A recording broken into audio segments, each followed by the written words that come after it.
Provinsi Bengkulu sangat kaya dengan wisata alam yang begitu sangat indah. Nah sob, salah satunya wisata indah itu adalah Danau Tes. Danau Tes adalah sebuah danau terbesar di Provinsi Bengkulu yang terbentang antara dua buah dusun adat suku Rejang, yaitu Dusun Adat Kutai Donok atau Desa Tengah dan Dusun Adat Tes.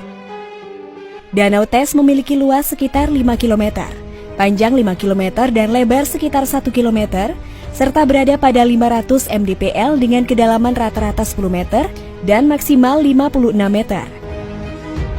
Danau ini terletak di Kecamatan Lebong Selatan, Kabupaten Lebong, dan berada di lereng pegunungan Bukit Barisan dengan ketinggian 500 meter di atas permukaan laut.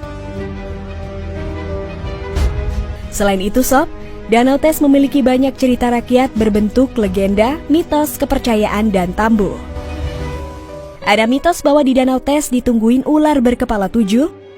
Konon kabarnya siapapun yang bertemu dan melihat ular tersebut akan menemui ajal seketika. Ada juga cerita rakyat mengenai ular berkepala 7 di Danau Tes.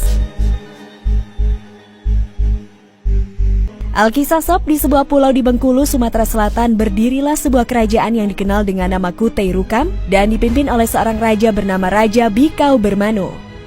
Sang raja mempunyai 8 orang putra. Pada suatu waktu sang raja melaksanakan upacara perkawinan untuk putranya yang bernama Gajah Meram. Sang putra menikahi seorang putri, Putri Jinggai yang berasal dari kerajaan Sukanegeri. Mulanya sob, upacara pernikahan tersebut berlangsung lancar dan meriah. Namun ketika Gajah Meram dan Putri Jinggai melaksanakan upacara prosesi mandi bersama di tempat pemandian suci, yaitu pemandian akad yang berada tepat di tepi Danau Tes, tiba-tiba kedua mempelai menghilang dan tidak ada seorang pun yang tahu di mana keberadaan mereka pada saat itu. Hal itu terdengar hingga ke istana, di mana raja dan sang permaisuri tinggal. Mereka pun merasa cemas dikarenakan sang putra beserta calon istrinya belum kembali ke istana sesuai dengan waktu yang sudah ditentukan. Oleh karena rasa khawatir yang semakin menjadi-jadi, sang raja pun memerintahkan beberapa orang hulu balang untuk mencari dua mempelai tersebut. Alangkah terkejutnya para hulu balang saat mengetahui bahwa Gajah Meram dan Putri Jinggai tidak ada di tempat prosesi pemandian tersebut. Dan setelah mencari selama beberapa waktu di tepi Danau Tes, mereka pun kembali ke istana dan melapor kalau mereka tidak menemukan keberadaan Gajah Meram dan Putri Jinggai. Suatu hari sang raja meminta bendahara istana untuk mengumpulkan seluruh hulu balang dan kerabat istana. Tak berapa lama kemudian seluruh hulu balang dan kerabat istana berkumpul di ruang sidang istana. Tanpa menunggu lebih lama, sang raja langsung memberikan pertanyaan. "Wahai rakyatku, apakah ada di antara kalian yang mengetahui keberadaan putra dan menantuku?" tanya Raja Bikau Bermano. Tak ada seorang pun yang menjawab pertanyaan tersebut. Suasana di ruang sidang tersebut terasa begitu hening.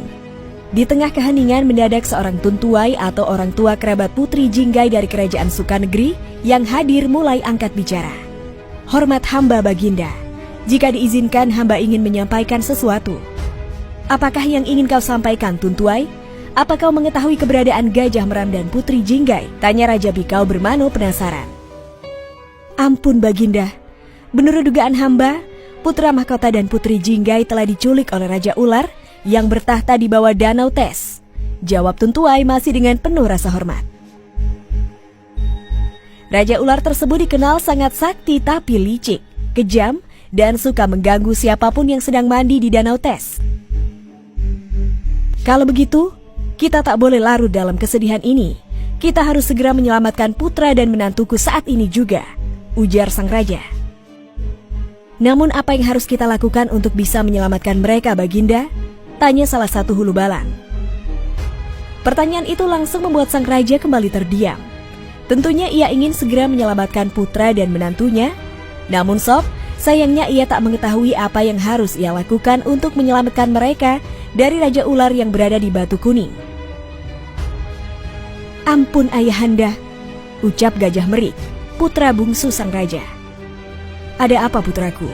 tanya sang raja. "Izinkanlah hamba pergi ke Batu Kuning untuk membebaskan abang dan istrinya," ucap Gajah Merik pada ayahandanya. Permintaan itu tentu saja membuat sang raja dan siapapun yang hadir di ruang sidang tersebut terkejut. Khususnya karena sang putra mahkota bungsu masih berusia